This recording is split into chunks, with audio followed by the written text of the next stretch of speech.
kagalang-galang na punong guro ng San Jose National High School, Mr. Florentino A. Lara, sa ating mga guro, mga magulang at kapwa ko mag-aaral. Isang mapagpala at ligtas na araw po sa inyo.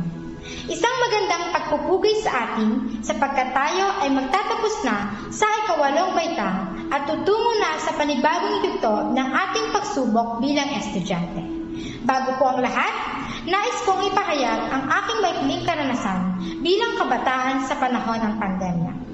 March 2020, isang linggo na lang sana ay gagraduate na kami sa elementary. Nakakalungkot lamang sapagkat hindi ito natuloy dulot ng COVID-19. Nakakapanghinayang at hindi ako nabigyan ng pagkakataon na makaakyat sa entablado kasama ang aking mga magulang. Gayunpaman, natuloy pa rin ang aming graduation virtually at natanggap ko ang karangalan bilang valedictorian. Nagagalak ako at nagbunga ang pagtsatsaga ko sa araw-araw na pagpasok ko sa paaralan. Dagdag pa dito, nabigyan din ako ng pagkakataon na maglingkod sa simbahan bilang Bible reader. Masaya ako dahil sa ganitong paraan ay nasusuklan ko ang kabutihan ng Diyos sa akin. Naniniwala din ako na hindi tayo bibigyan ng Panginoon ng pagsubok na hindi natin makakayanan. October 2020, ako ay nasa ikapitong baitang. Napakahirap para sa akin ang naging estilo ng pag-aaral namin, modular at online class. Noong una, nahihirapan ako sapagkat malayong-malayo ito sa nakasanayan kong paraan ng pag-aaral. Maraming modules ang kinakailangan sagutan at tapusin upang maipasa ito sa itinaktang oras at panahon.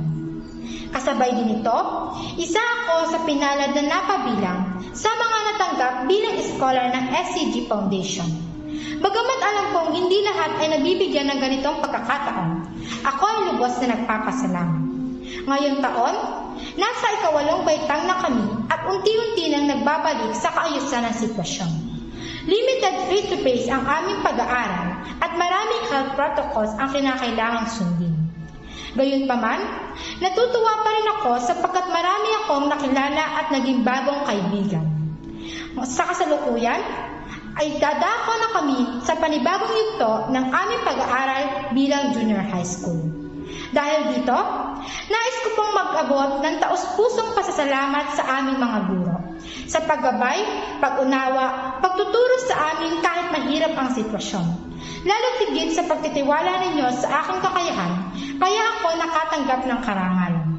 Asahan po ninyo, mas pagbubutihin ko pa ang aking pag-aaral at babaunin ko po ang bawat magagandang aral at kabutihang itinuro ninyo sa amin.